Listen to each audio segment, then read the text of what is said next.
अपने जीवन में ईश्वर प्राप्ति का उद्देश्य बना दें, क्योंकि ईश्वर के सिवाय सब नाश हो रहा है, बीत रहा है, एक पल भी नहीं रुकता है।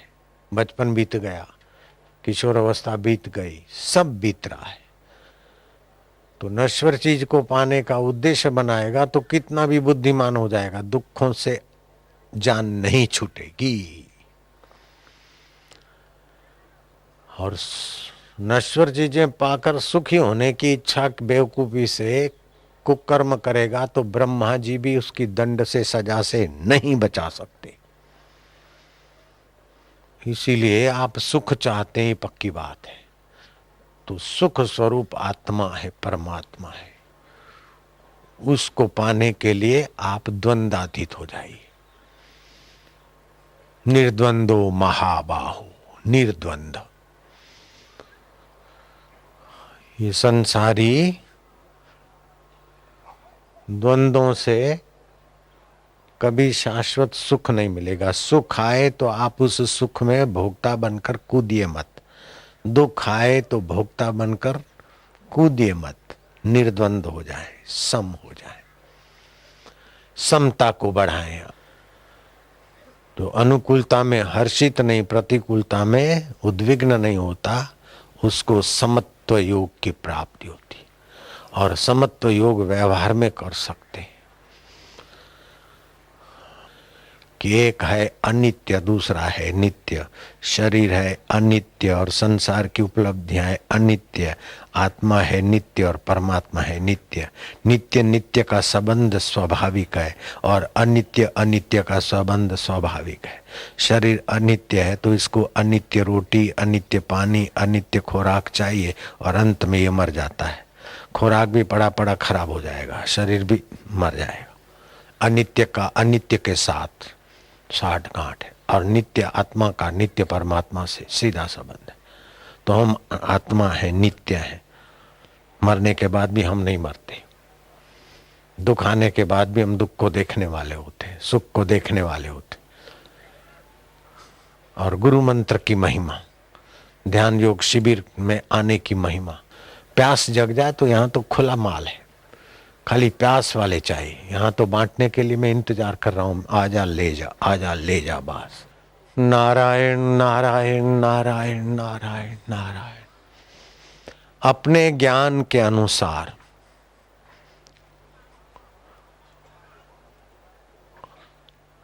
अगर जिएंगे तो बार बार दुखी होंगे, और शास्त्र ज्ञान के, भगवत ज्ञान और गुरु के ज्ञान से जिएंगे तो बार बार सुख और दुख के सिर पर पैर रखते हुए ऊंची सीढ़ियों को सर करते जाएंगे, पक्की बात है। तो ईश्वर प्राप्ति किए बिना दुखों का अंत कभी किसी का हुआ नहीं था, हुआ नहीं है और हो सकता नहीं है। ईश्वर प्राप्ति के बिना दुखों का अंत किसी का हुआ नहीं था, हुआ नहीं है, हो सकता नहीं है। ये बात अपने में बैठ जाए, ये सिद्धांत बैठ जाए, बस निश्चय हो जाए। कितने डॉलर कमा ले, कितनी ऊंची पदवियों पे पहुंच ले, लेकिन दुखों का अंत नहीं होगा, क्योंकि जीवात्मा शाश्वत है, शरीर और संसार नश्वर है।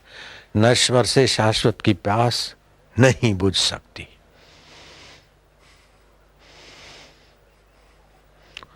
हजार हजार धोखे खाए, करोड़ करोड़ जन्मों में करोड़ करोड़ विपदाएं सही, लेकिन अभागी इंद्रियां, मन और विकारों का आकर्षण जीव को विश्रांति से वंचित कर देता है।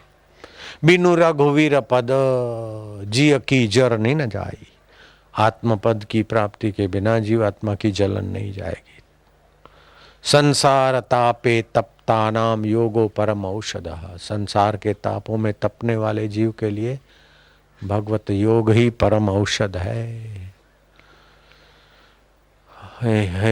आदत पड़ जाती न नश्वर का आश्रय लेने की, और जब भी दुख आता है तो लोग समझते हैं इसने दुख दिया, मेरे पाप का फल दुख है।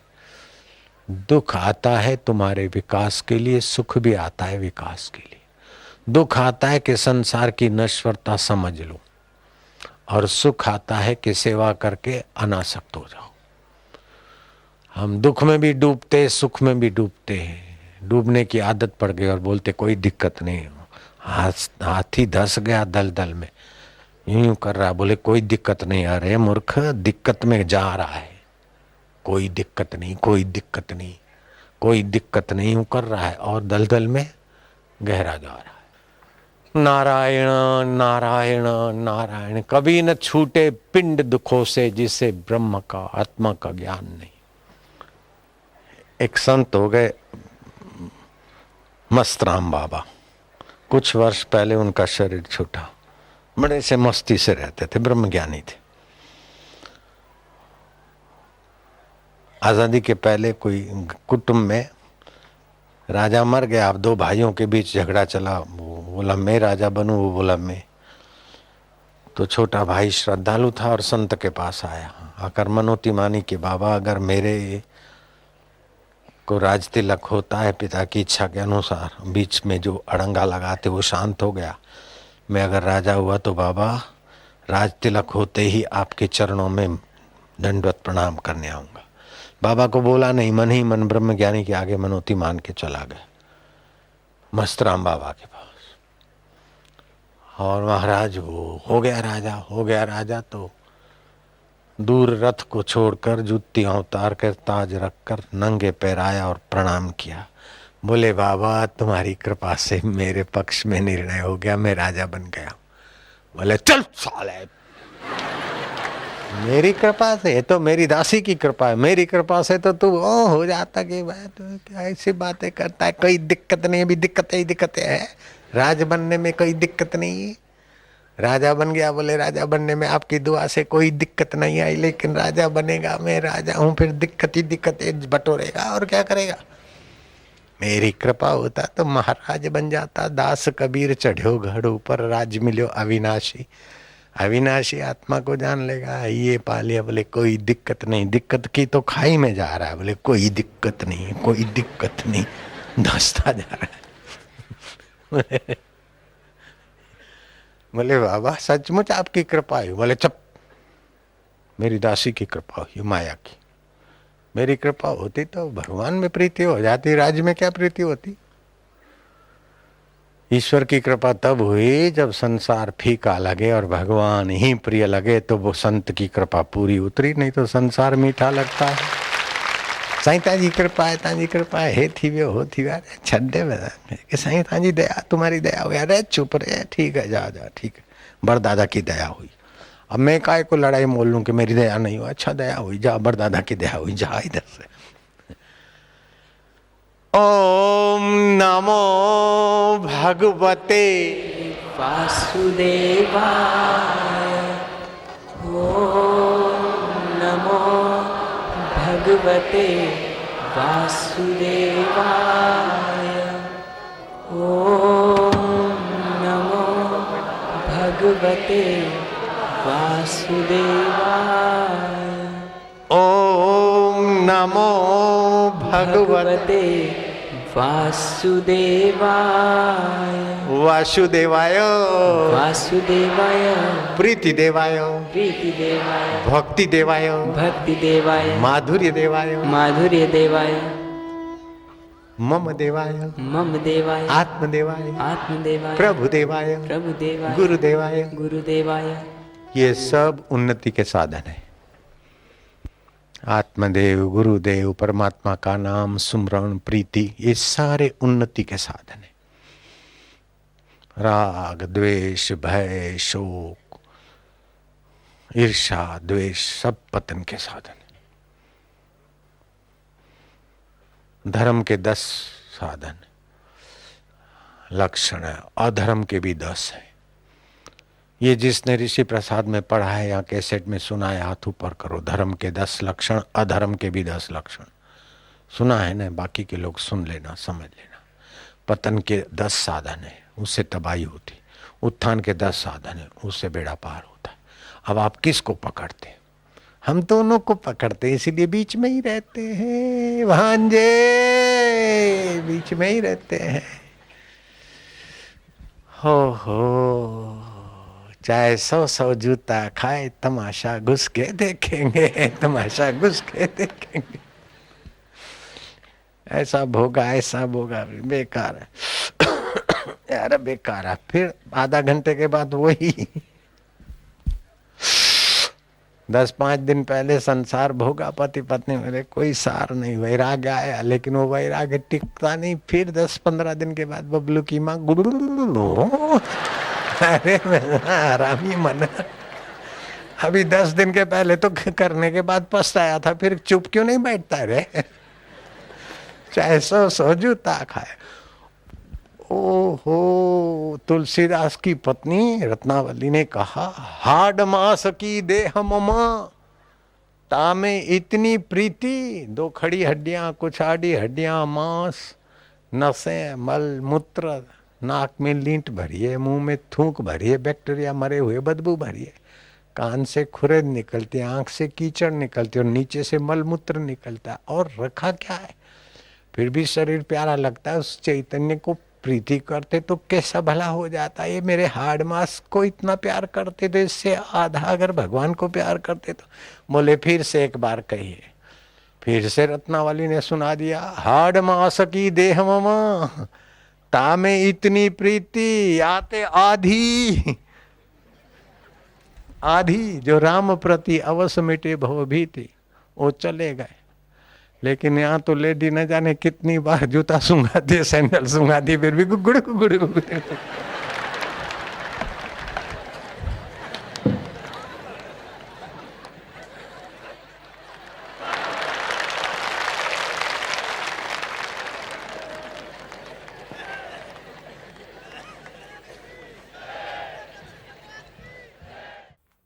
तो मनुष्य के पास उत्तम साधन है विवेक। अगर वो विवेक का आदर करे, भाई अनित्य सुखदायी लगता है लेकिन सुख देता नहीं है, थकाता है। अनित्य में सुख नहीं है, नित्य में सुख है, इस प्रकार का विवेक कर ले।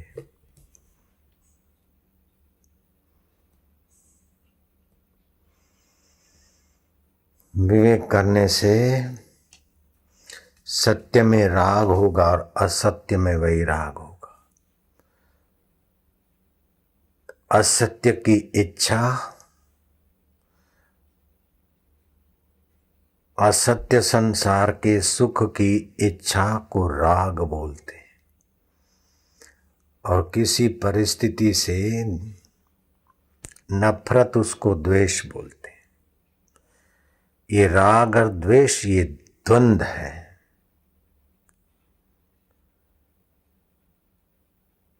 इस राग द्वेष को जीतने के लिए भगवान उपाय भी बताते हैं।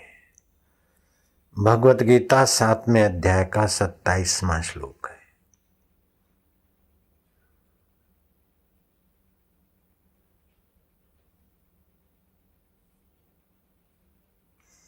आप उच्चारण करना।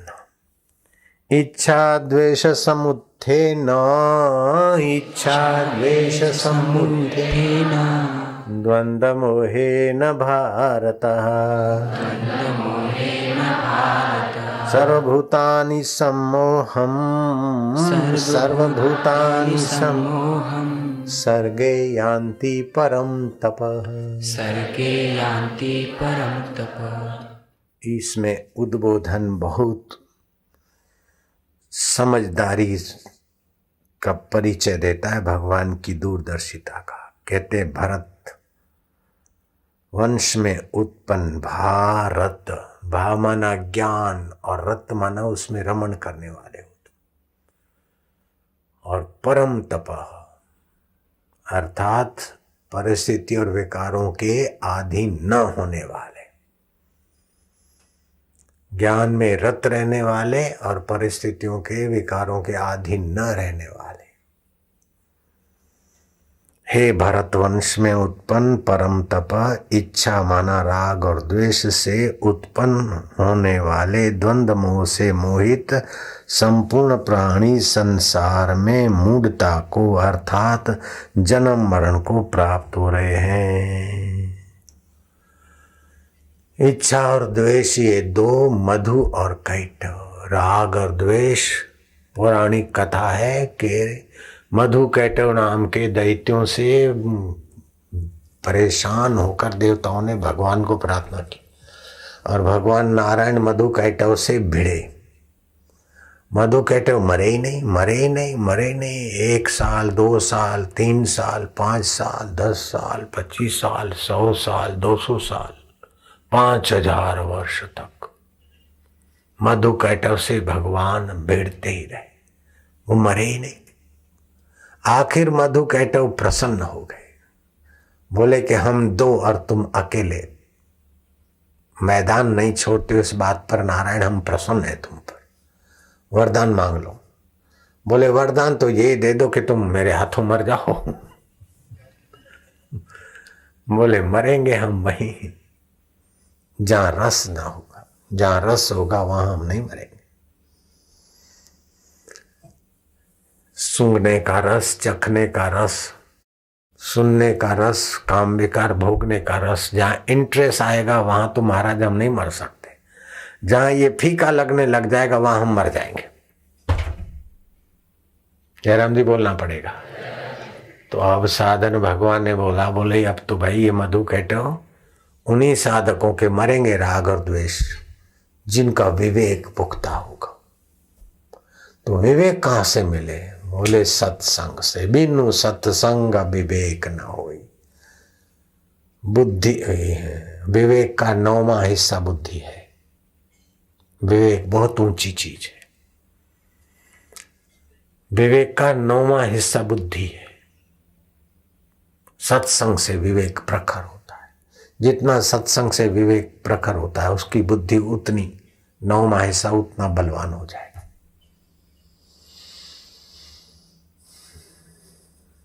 बिनु सत्संग विवेक न होई। तो सत्संग कैसे मिले? बोले राम कृपा बिनु सुलभ न सोई।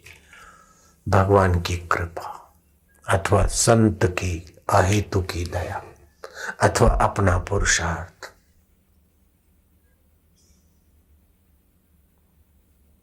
सत्संग पुरुषार्थ करके जाए, भगवान की कृपा को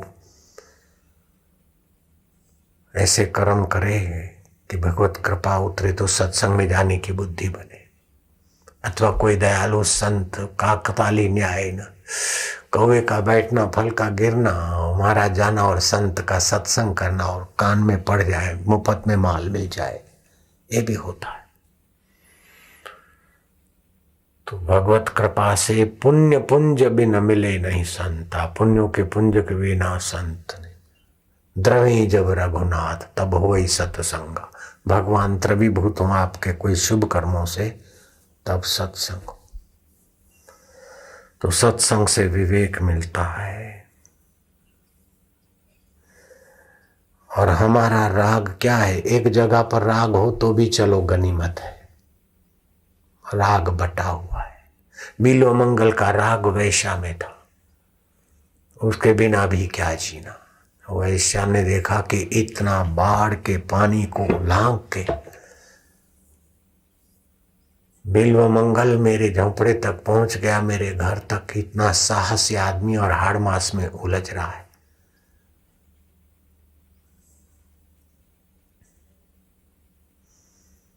वैश्या ने डांट दिया।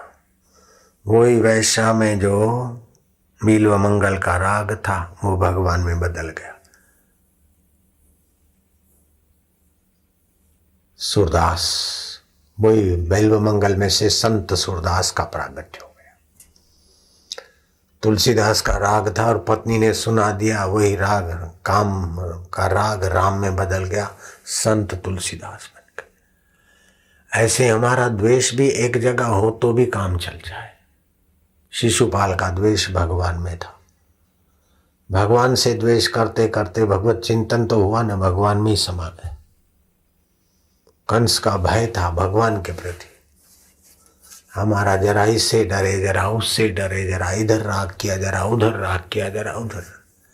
जिनका भय है, द्वेष है, भगवान से भयभीत है, भगवान से द्वेष है, वो भगवत चिंतन तो उनका होता है, मुक्ति तो हो जाती है, लेकिन भगवत रस का आनंद नहीं आता। लेकिन जिनका भगवान से प्रेम हो जाता है, भगवान को अपना मानने से प्रीतिपूर्वक भजते हैं, तो उनकी बुद्धि में भगवत योग आने लगता है, भगवत सुख आने लगता है, भगवत माधुर्य आने लगता है। मुक्ति तो हो ही जाती है, लेकिन इस रसीले जीवन के द्वारा यात्रा हो जाती, उनका उद्विग्न जीवन के द्वारा यात्रा हो जाती। गोपियों का भगवान में राग था, यार भाव था। कृष्ण को अपना प्रियतम लवर मानने वाली गोपियां भी थी, लेकिन वो एक जगह राग था। तो ये राग, सभी गोपियां ऐसी नहीं थी। आओ, बहुत बुद्धिमान संयमी गोपियों का भी कमी नहीं थी, और कोई लोलुप भी रही होगी। भागवत में आता है, कृष्ण कहते हैं कि गोपियां मेरे को जार भाव से भी भजती है। सुखदेव जी कहते हैं जार भाव से, लवर भाव से भी भजने वाली गोपियों का भी भला हो गया, क्योंकि भगवान भगवान है।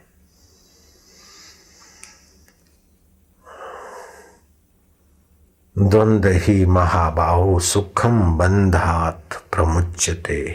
इन द्वंद्वों से ये जीवात्मा बंधता है। इन द्वंद्वों को छोड़ते ही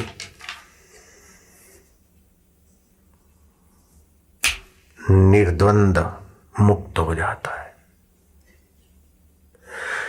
तो राग और द्वेष यही द्वंद्व को पैदा करता है। तो राग रहित होने का उपाय क्या है? बोले राग रहित होने का उपाय है कि आपके पास जो भी वस्तु, व्यक्ति, योग्यताएं हैं, उसका दुरुपयोग करना छोड़ दो। शास्त्र और समाज के विरुद्ध उन वस्तुओं का उपयोग, चिंतन बंद कर दो, तो सदुपयोग अपने आप होने लगेगा। सदुपयोग अपने आप होने लगेगा तो सदुपयोग करने का अहंकार भी नहीं आएगा। मैं अच्छा करता हूँ। बुरा करने से बच जाओ तो अच्छा होने लगेगा। बीमारी छोड़ दो तो स्वास्थ्य आ जाएगा। जो भी आपका तन है, मन है, धन है, उसका व्यर्थ खर्च छोड़ दो, व्यर्थ का संग्रह छोड़ दो, व्यर्थ का अहंकार छोड़ दो। अगर रूप सुंदर है तो उसका अहंकार न करो, क्योंकि मिट्टी में मिल जाएगा। धन ज्यादा है तो कई धनवान छोड़कर मर गए। तन का, मन का, धन का सत उपयोग, सत्य की प्राप्ति में उपयोग हो। न संग्रह, न व्यर्थ विलास, अपनी आवश्यकताएं न पीतुली, और परहित सरिस धर्म नहीं भाई। दूसरों को भक्ति मिले, ज्ञान मिले, सत्संग मिले, भगवान की प्रीति मिले, संयम मिले, विवेक मिले, वैराग्य मिले, उसमें आपके तन का, मन का, धन का, योग्यता का उपयोग हो जाए, दुरुपयोग बच जाए। विलासिता, संग्रह, व्यर्थ का चिंतन, दुरुपयोग से बचे तो चिंता गई। कई लोग बोलते बंबई छोड़कर दिल्ली जाएं तो सुखी होंगे। ये बेवकूफी है। दिल्ली छोड़कर कश्मीर जाएं तो सुखी होंगे, बिल्कुल ना समझ। कानपुर छोड़ के सूरत जाए, अरे बीमार हो जाएगा तो मर जाएगा जल्दी। समुद्र तटवर्ती निवास आयुष्य आरोग्य को ज्यादा है अनुकूल नहीं होता है। देख लो, जो मद्रासी है अथवा बंबई वाले हैं या सूरत वाले हैं, मूल सूरत में ही पैदा हुए और सूरत में रहते तो ठिंगने ठिंगने ठिंगने ठिंगने। राजस्थानी सूरत में दिखे, बंबई वाले, राजस्थानी वाले बंबई में दिखे तो जरा टेकटे होंगे, लेकिन 2-3 जनरेशन के बाद कलकत्ता में जो मारवाड़ी गए हैं, 2-3 जनरेशन के बाद तो वह पुकारेंगे। ऐसे ही बंबई में समुद्र तट पर जो भी गए हैं राजस्थानी, उनका जनरेशन धीरे धीरे कमजोर हो जाता है। शास्त्र में लिखा है, आयुर्वेदिक के आचार्यों ने कहा है कि स्वास्थ्य के लिए सबसे उत्तम हवामान मरुभूमि और सबसे हल्का हवामान दरियाई किनारा, समुद्री तट।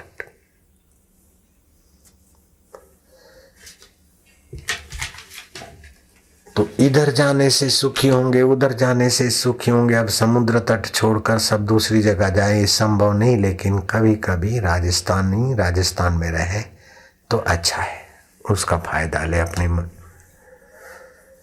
जन्मभूमि का आरोग्य के लिए और सहजता के लिए। तो मधु कैटभ नहीं मरते, लेकिन मरने के लिए वो कहते हैं कि जहाँ रस नहीं होगा वहाँ हम मर जाएंगे। तो आप संसार नश्वर है, तो नश्वर के रस लेने का विवेक के द्वारा नश्वर रस से मन को उपराम कर।